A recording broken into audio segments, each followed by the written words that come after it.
What's up, everybody? Welcome back to the Game Channel. My name's AJ Gels. How y'all doing? We are back once more with the weekly show. I know before you say it, I know the show's late. I haven't uploaded in about a day and a half. I apologize for that. My work schedule this week was just kind of hectic. I apologize for that. Nothing I can do about it. It's just, I need money to be able to buy games and, continue to eat. And if you've ever seen me, I like to eat because I'm a fat piece of shit. My schedule for this upcoming week looks pretty... looks a lot better. My days off are structured a lot nicer, so I should be able to do plenty of uploads this upcoming week, which is especially great because we got 3 new games. We got WWE 2K20 My Career, Call of Duty Modern Warfare, and The Outer Worlds all starting this week. Other than that, I really don't have much else in the way of announcements. Just want to say thanks for tuning in. If you're new to the program, basically what we do here, we read video game news articles. We watch videos sometimes. Don't have any videos this week. Just kind of get my takes on it, and we just kind of discuss the news. Other than that, links to every article is down in the description, and along with timestamps. So let's just kind of hop into things. And our first article looks like the Horizon Zero Dawn studio is getting ready for a new announcement. Article Connor Sheridan, Game Radar. Let's see here. Looks like the studio behind Horizon Zero Dawn and the Killzone series is getting ready for a new announcement with an assist from digital effects and animation company Guerrilla Games principal animator Darren Randall shared a couple images on of the entrance and recording facilities of Goodbye Kansas, Stockholm, I cannot fucking speak right now. Sorry. Facilities of Goodbye Kansas's Stockholm location. There we go. Saying, quote, "We've come for your mocaps," end quote. Goodbye Kansas is the same studio that CD Projekt Red worked with for the Cyberpunk 2077 Z3 2019 cinematic trailer, as well as the equally cool making of video. Goodbye Kansas. Other games credits include cinematic trailers for Mass Effect Andromeda, Raid World War II, and Overkill's The Walking Dead. Hey, at least the trailers for those games were good. It's about right. Given those previous collaborations, it seems likely that Guerrilla Games is working with Goodbye Kansas on a CGI trailer for a project of its own. What could it be, unless Guerrilla is doing some way post-launch advertising for Horizon Zero Dawn, or making a whole trailer just to congratulate its engine mate, Death Stranding, on finally coming out? It's very likely for a new game. The last publicly announced project from Guerrilla was Horizon's Frozen Wilds DLC. I still need to play that, now that I think about it. I still have not actually gotten around to it. Which came out almost exactly 2 years ago at this point. Jeez, that was 2 years ago by now. Even if the studio lent a hand to Kojima Productions on Death Stranding's development, it must have made progress on something of its own since then. The most enticing possibility is Horizon Zero Dawn 2. Horizon was Guerrilla's first all-new franchise since Killzone in 2004, and its positive reception makes a follow-up in the same universe seem all the more likely. The first game became a poster child for the improved visuals made possible by PS4 Pro, and it's easy to attention, blah, blah, the sequel. I think a new Horizon game is the most likely. I mean, unless they're going to come out and just give us an entirely new IP, but I think a new Horizon Zero Dawn game is the most likely, especially the fact that the game ended on a cliffhanger. I guess you could argue that it's a new Killzone game, but in all honesty, I don't think it's going to be a new Killzone game. I mean, I'm trying to remember when the last one came out. Was there even a Killzone game this generation? If there was, it was super early. I don't remember it. At least I never played it, but also Killzone has never been a really, near and dear franchise to me. I get it. It's a PlayStation FPS, it's one of those kind of games, but it never really kind of clicked with me. So it's, if I'm thinking like a true PlayStation FPS, I don't think Killzone, I think Resistance. So frankly, I would be surprised if it's a new Killzone game. I would argue Horizon Zero Dawn 2 is the most likely. It's especially, like I said, with the cliffhanger ending of the original game. I think that's the best way to do it. And I was really kind of thinking about a sequel to Horizon Zero Dawn. Tell me, would you guys actually rather see a sequel to Aloy's story?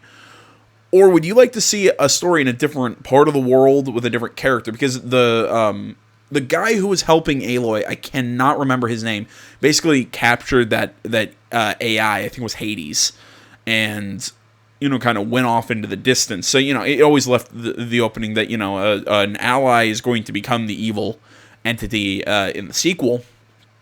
I actually think the game would work better away from Aloy and the area in the first game. And I'm sure people would know, well, why do you want to get rid of Aloy? I personally, I liked Aloy. I liked that. Was Ashley Johnson? She was the voice actress, wasn't she?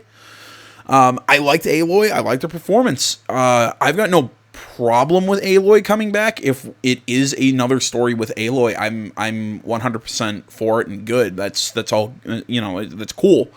The reason I'm saying I think a sequel in a different location with a different character is a better choice is because how well Horizon Zero Dawn just wrapped up Aloy's story. The cliffhanger really didn't even involve her.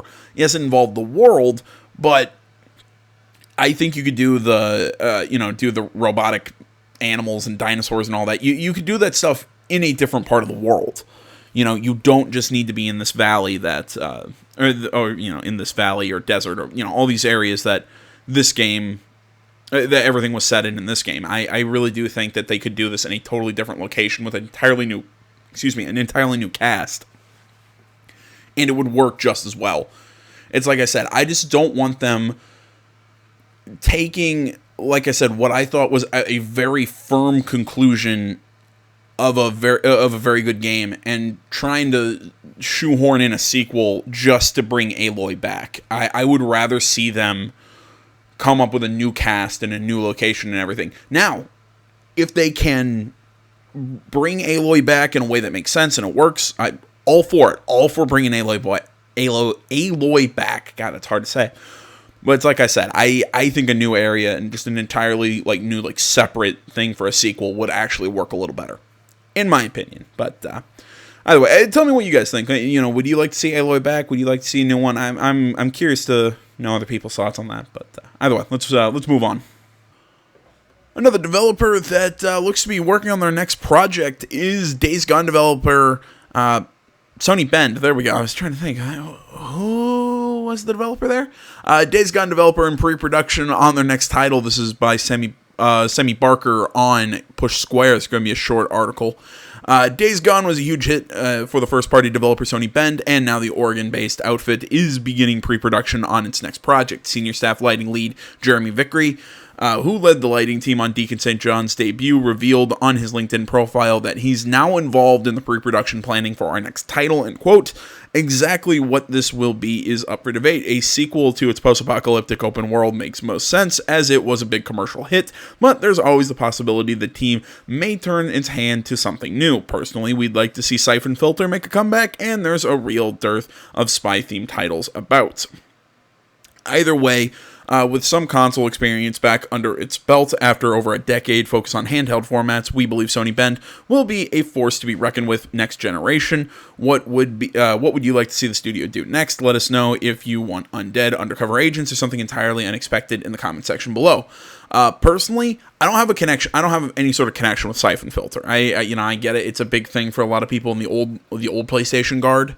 So I can understand where they're coming from that they want it. But clearly, if you saw my Days Gone playthrough, that was one of my favorite games. Was that this year? Holy shit, that was this year, wasn't it? God damn. I'm sorry. To me, Days Gone feels like it was so long ago. It was only earlier this year. Man, this year's gone by really slowly for me with all the new job and everything. Sorry. Either way, I love Days Gone. I really did. Not going to say that the game didn't have its issues. I mean, it had technical glitches.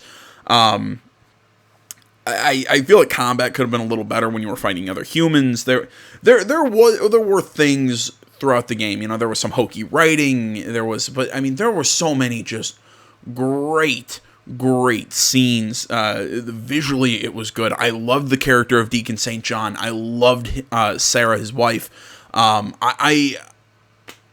Fucking A, man. I loved Days Gone. It was such a good game, in my opinion. I think it got a little too much crap from people. I think a lot of people were kind of calling it mediocre. I'd score it an 8 or a 9. I can't remember actually what I gave it at the end of my Let's Play. I'm pretty sure I maybe scored it a 9 because the ending and the characters and everything were just so good. And also, it just kind of seemed like at the end of the game, it just refused to end. It just kind of kept giving you little new story beats.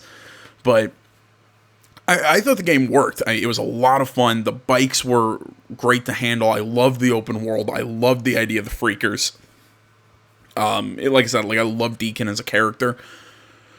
I mean, maybe if you do a Days Gone 2, maybe you don't even use Deacon St. John. Maybe you go to a different part of the country. And I know it's kind of like Aloy, where it's like, well, why don't you want to see these characters back? I would love to see Deacon and his wife come back. I thought they were great characters. I loved them. I loved, I want to say Boomer, but for some reason that doesn't, Boozer. There we go. I was like, why is Boomer in my head? I loved the characters of this game, and I want to see them come back. But at the same time, kind of like with what I was saying with Aloy's story, I thought Deacon's narrative really kind of wrapped up very well at the end of the first game. I mean, maybe if you do, you know what? Actually, I will say I think that there is a chance for a sequel with Deacon and Sarah and everyone, because Sarah was trying to work on a cure that never really kind of ended up working out because of the whole thing with the militia falling apart and everything. So I think it's entirely possible that you could use Deacon and Sarah in a kind of like a quest for a cure sort of thing. I think that could really work. I don't know. Yeah, you know what? I guess you could do Days Gone with its characters, but it's like I said, I do think that the story with Sarah and Deacon and all them really did wrap up nicely. I don't think you need to bring them back for a sequel. Again, it's like Aloy. I think it would actually work just as well with new characters than it would with our characters that we already have.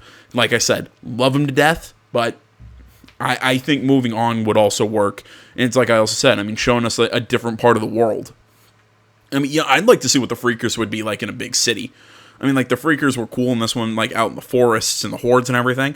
I mean, I'd love to see them, to see what it would be like in a big city like New York or something, or running around, like, how would the people, have communities, or would it be kind of like an I Am Legend sort of situation? I would really like to see that. I don't know about you guys. Again, this is going to be one of those I'm going to throw out to you guys. Like, what would you like to see out of a Days Gone sequel? Or, I mean, would you prefer the Siphon Filter, another Siphon Filter game, or would you like something entirely new from Sony Bend? I'm like I said, I'm leaning Days Gone, but that's just me. But don't really have much else to say on this one, so let's, as always, move on.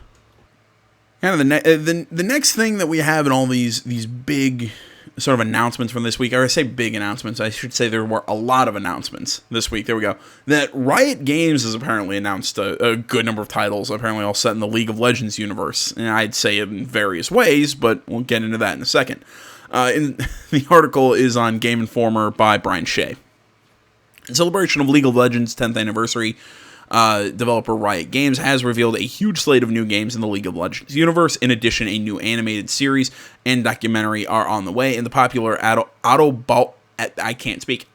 Battler Teamfight Tactics is coming to mobile. The first all-new game announced by Riot is Legends of Runeterra. This is a free-to-play strategy card game.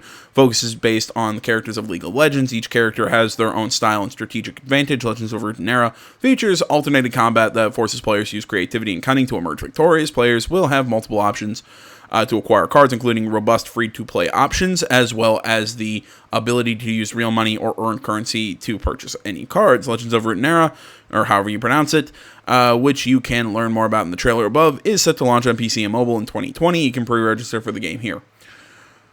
It's Hearthstone. I'm going to be entirely honest. Come on. It's Hearthstone. That's what that is. Oh, well, it's not Hearthstone. There are differences. It's Hearthstone. Riot Games also unveiled a new MOBA for consoles and mobile called League of Legends Wild Rift. This 5v5 MOBA features similar gameplay to the PC MOBA that took the world by storm over the last decade, but adapted for new platforms. While the genre is the same as the original League of Legends, Riot says this is built from the ground up. Wild Rift uses a twin-stick control scheme and the mechanics redesigned for matches to last between 15 and 18 minutes. League of Legends Wild Rift hits mobile in 2020, with console seemingly coming later. You can pre-register for Wild Rift here. I might actually give that a shot, because I did enjoy League of Legends playing on PC, but there's a kind of a reason I never went back. It's just because I generally like to play unranked, just, I'm going to drink a beer and play for a couple hours. It's one of those, yeah, you're playing in a team, but everybody's just kind of playing on their own, not having to talk and shit, talk through the chat and everything. It's pretty much everybody picks their lane and just kind of plays. I know some people would say, well, that's not playing right. Whatever. But I just couldn't stand people, just constantly screaming at, people who were like, I don't want to say, oh, they're taking the game serious. Like, not saying I didn't take the game serious, but I'm like, calm down, dude. It's not, we're not playing ranked. We're not playing anything. It's just, it made it less fun to have people sitting there screaming at you, having that pop up in your text thing while I'm trying to concentrate. It's also, it's kind of like, I'm sorry, I kind of suck at this game. I'm going to be entirely honest. But, it's just, that's just me. But I don't know. I might give it a shot if we see it come to consoles. Following those two 2020 titles, Riot Games revealed early development details for 3 as of yet unnamed projects. The first, codenamed Project A, is a competitive character-based shooter for PC. Competitive, trying to fight with Overwatch. The first one, I already read that. Set in the near future, Project A has a diverse cast of characters with unique abilities and is one of the only games announced not set in the League of Legends universe. While we don't have a release date for this game, Riot says more details will be revealed in 2020. Like I said, trying to rip off Overwatch. Battleborn tried it and didn't work. Yes, I know Battleborn came out around the same time and was a very different kind of game. I'm just making a bad joke. But no, it's like I said, we already have Overwatch. I think that's a bad... this whole hero shooter thing, I don't think it's worth competing with them, but that's my take. Well, although, with the way that Blizzard basically trying to run company suicide, maybe, who knows, maybe it would work. For years now, a fighting game has been rumored in development at Riot Games. The studio has finally pulled back the curtain on the project, kind of. Currently known as Project L, no additional details are available right now, but Riot has confirmed it's a fighting game set in the League of Legends universe. Nothing is known about Project F at this time, other than it's a game very early in development that, quote, explores the possibilities of traversing the world of Runeterra, that's how that's pronounced, with your friends. No timetable is given for release or additional details. Okay, so is Runeterra the world that League of Legends takes place in? I guess I should know that if I knew the lore of League of Legends. I just never did. That's just how I am. And if it seems like I'm just kind of glossing over all the rest of these, it's because, okay, they're kind of interesting, but I don't generally care. This is the one that really gets me, and that is the final game Riot announced tonight is League of Legends Esports Manager, which tasks you with running your very own esports team, signing players to contracts, and managing the day-to-day operations. The game features real esports competitors from the League of Legends Pro League, but hopes to expand into other regions, other regional leagues, in the future. Money generated from League of Legends Esports Manager will be shared with the teams featured in the game. For fans of the MOBA, Riot also announced a new champion, named Senna, a fan favorite since her introduction in Lucian's story. Senna is the newest support to join the roster. She is set to hit the public beta environment on October 29th and the live servers on November 10th. No, like I said, this Esports Manager, I think, is the coolest thing that we have here. I've kind of wondered how an esports manager would work for a lot of games. I would like one for my favorite esport, which is Counter-Strike. I'd love to see that, and I kind of like how they are bringing in pro teams and everything. But yeah, I'm really curious to see how a game like that would work. You see, I'm gonna say soccer manager. I know it's football manager, but whatever. I know there's tons of management sims for different sports games, and I know they're fairly popular.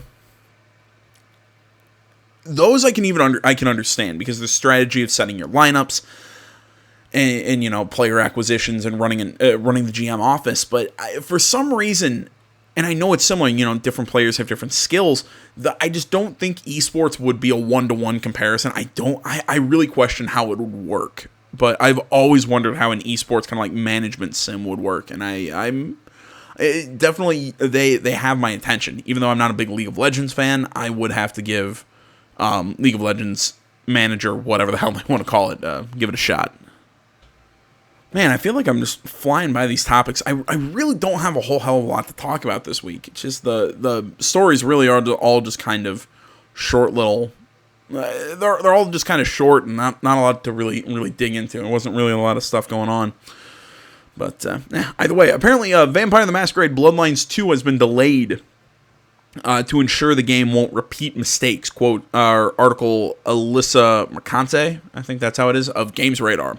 Vampire the Masquerade Bloodlines 2 will no longer launch at the start of 2020, according to a blog post released today. The game will still drop sometime next year, and developer Paradox Interactive says the delay will be to ensure the sequel avoids the original mistakes.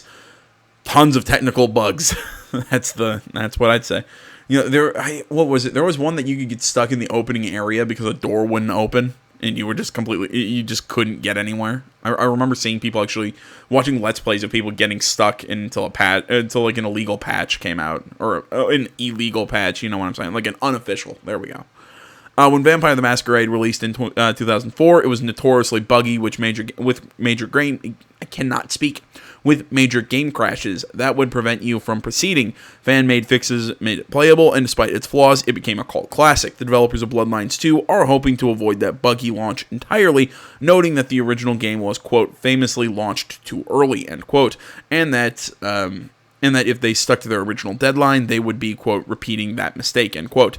Quote, for the last 3.5 years, we've worked hard to bring you a worthy successor to Bloodlines 1. They wrote to us that means not only make good on the ambitions of this remarkable game, but also I cannot speak, but also a duty to ensure we would not repeat the mistakes. Today, we have to tell you that we need some more time to get the game you've been waiting for. While news the delay is definitely a bummer, it would be an even bigger bummer to get Bloodlines 2 that's a buggy and unplayable as the original. 15 years is a long time to build up hype for a sequel, and it's good to see the developers aren't taking it lightly. I totally agree with that. You know, I'm very much a fan of, look, yeah, it's frustrating. Yeah, I want to play the game. But look, if you need more time to work on it, you need more time to work on it. That's just how it goes. So I'll take a late sequel to Vampire the Masquerade than a bad sequel to Vampire the Masquerade.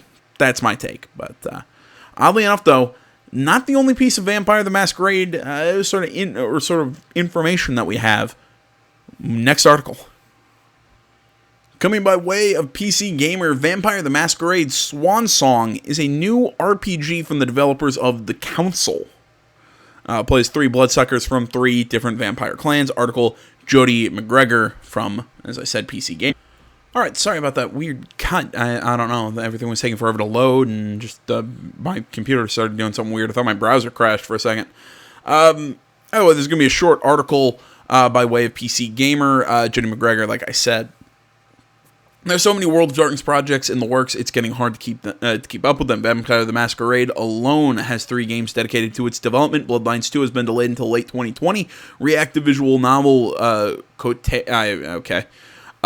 New York, I can't even pronounce that, is still due out in 2019, and the other, a narrative RPG being developed by Big Bad Wolf. The team behind episodic 18th century mystery The Council has just announced its name, Swansong. So, you know, this has really grabbed me. I mean, mostly because Big Bad Wolf is in development here, and I thought The Council was such a unique take on sort of that telltale episodic narrative adventure game. I'm not sure when they're saying narrative RPG exactly what to expect. I'm hoping it's something like The Council, though. I mean, and from the way they're explaining it, it does sound more like what The Council did. Where The Council found a way to have RPG systems work within sort of that narrative, sort of, like I said, telltale system, telltale sort of idea. If you haven't seen it, go check out my Let's Play for the Council.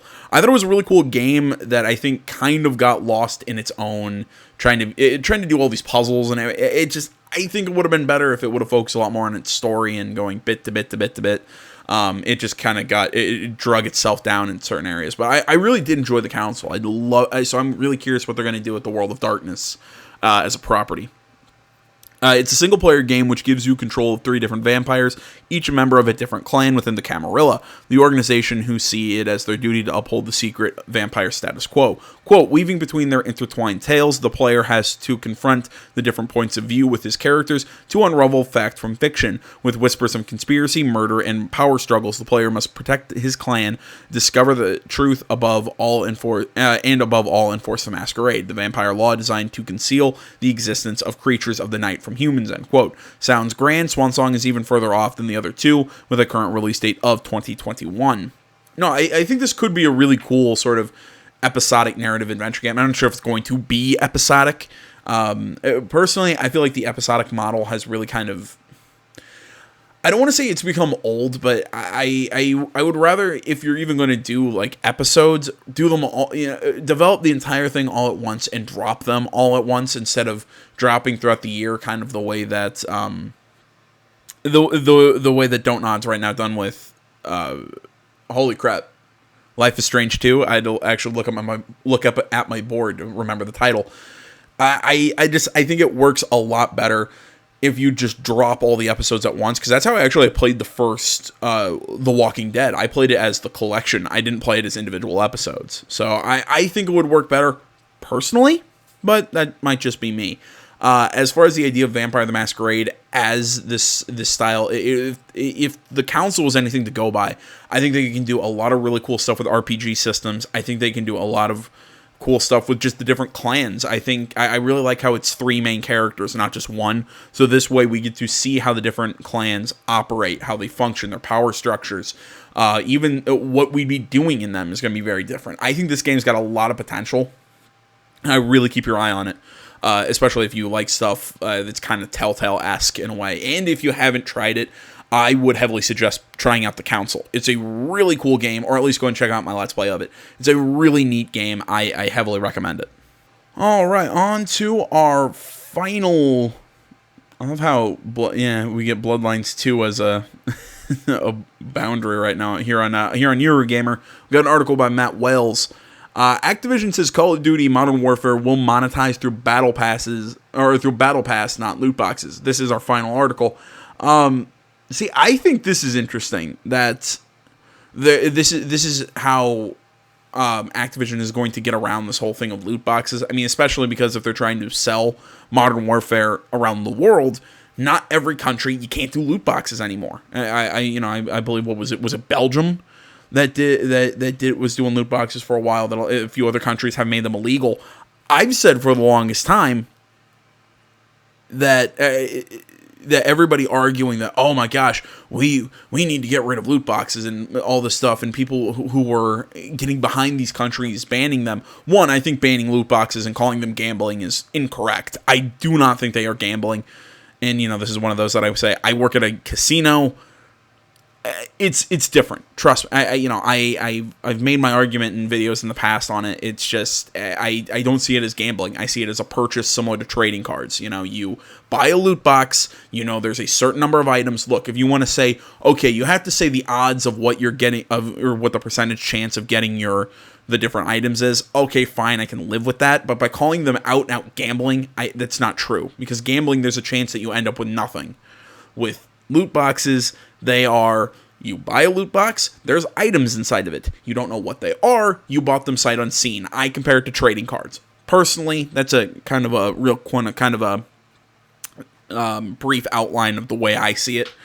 But yeah, so I've disagreed with companies making, or with countries making loot boxes illegal. I think it's dumb. But I've also said in the past that if we do this to loot boxes, companies are going to find ways to do the same thing, but legally. Everybody's like, oh, we need to get rid of microtransactions and loot boxes and all this stuff. So they get behind these ideas, and it doesn't work in the long run, because all these companies are going to do is they're going to find a new way to get your money.